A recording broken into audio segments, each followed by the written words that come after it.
Welcome back. On the line with us, Craig Aaron. Craig is the president and CEO of Free Press. FreePress.net is the website. You can tweet him at Not Aaron Craig. Do I have that right, Craig?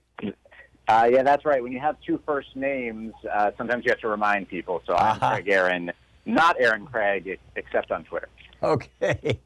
And, of course, the website, freepress.net. So the FCC vote, I'm not sure this is even the right word, but the FCC vote is scheduled for tomorrow on whether to hand our internet here in the United States, created by our federal government with our tax dollars as a public good, whether to hand this over to a small handful of multi-billion-dollar corporations or whether to keep it in the public good, as it were.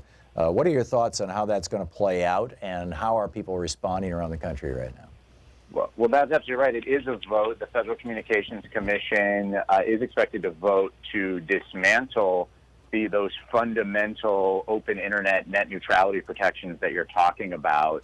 These are protections that folks like me and millions of others fought for 10 years to put in place during the final couple of years of the Obama administration, and now the Trump FCC is trying to tear them down. And we do expect tomorrow that they will go forward with that vote.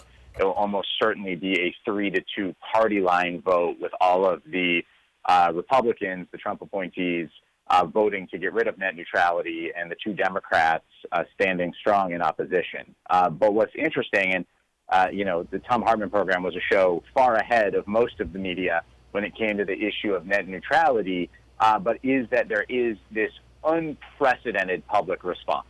We've really never seen anything like it in terms of public awareness or outcry on this issue. The agency received 22 million public comments in support, many of them in support of net neutrality, against what the FCC is doing. Since these rules were announced, since it became clear just how far the Trump administration was going, there has been a groundswell of opposition, nearly 1 million calls into Congress. Some offices were reporting they were getting more net neutrality calls than they were getting calls about taxes. There have been 700 protests organized across the country last week in all 50 states, in the big cities for sure, but also small towns in Oklahoma, in Alaska, everywhere. And of course, the internet itself has been very outraged about what's happening. So you've seen places like Reddit, for many people, the homepage of the internet, one of the most popular websites in the country and the world, its entire front page dominated by net neutrality stories, places that you would never expect to see talking about media policy. The NASCAR subreddit, the number one topic being net neutrality. So something is really changing politically. We're seeing a huge, huge groundswell of opposition. And so this vote is going to happen tomorrow, but it's absolutely not going to be the last word in this fight. Congressman Mark Pocan was on for the first hour of our program, taking calls from our listeners, and he started out by sharing a rather. I was frankly amazed, not shocked, but amazed. He said that his office, his congressional office, both local districts and the federal one, have received over 4,000 calls about net neutrality. Now, he's the co-chair of the Congressional Progressive Caucus, so people aren't going to call him up and say, well, whatever. And he said over 4,000 calls on net neutrality, not one, literally not one, saying blow up net neutrality, turn the internet over to Comcast. All of them, 100%, saying fight to hold net neutrality. That's amazing. It's incredible, and so much of this has happened, built on such great organizing, but organically. Like, people were talking about this over Thanksgiving. Those nearly 1 million calls all across the Hill, most of those happened over Thanksgiving weekend. The Trump administration seemed to be trying to sneak through these rule changes when they thought people weren't going to pay attention. But in today, with everybody looking at their cell phones, everybody looking at their laptops, they had the exact opposite. And it's great to hear that from Congressman Pocan, who's been a real champion for net neutrality. But all across Congress, I saw Mike Quigley from Illinois, not a high-profile member of Congress necessarily, same story. 4,000 calls for net neutrality, 0 against. And believe me, Republican offices are getting those phone calls as well. And Yep. we're starting to see Republicans moving against this FCC, speaking against this FCC, which you're not seeing on almost any other issue. So and talking about the politics of this, I mean, response, tremendous. We have this really serious problem with regulatory capture in the United States since the 1976 Buckley versus Vallejo Supreme Court decision that said that it is constitutionally protected by the First Amendment for rich people and big corporations to actually own their very own politicians and write their own legislation and give the politicians money to introduce it. And as a consequence of that, here we are. So it looks like the FCC is completely captured. I mean, Ajit Pai, the guy who is the chairman, is the former lawyer for Verizon, and Verizon, of course, doesn't want net neutrality. So giving up on the FCC, at least as long as we have a Republican in the White House, the plan B, it seems to me, and correct me if I'm wrong on this, Craig, that you're way deeper in the weeds on this issue than I am.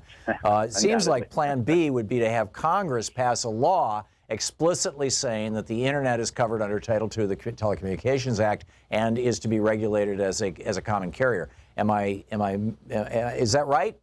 I think you're headed in the right direction. I will complicate it without going too far into the weeds. So the FCC is going to vote tomorrow. Obviously, we are still pushing them and pressuring them not to do so. If that does not succeed, though, in the next 24 hours and they pass these rules, the first thing that's going to happen is that we're going to sue them. We're going to go to court. And this is true. Anything the FCC does, they go to court. When they did the right thing, they were sued, and the courts upheld that decision. Now that they're doing the wrong thing, we think we do have a very strong court case against them because it is actually not under the law reason enough to change these rules simply because Donald Trump is president. You actually have to build the case.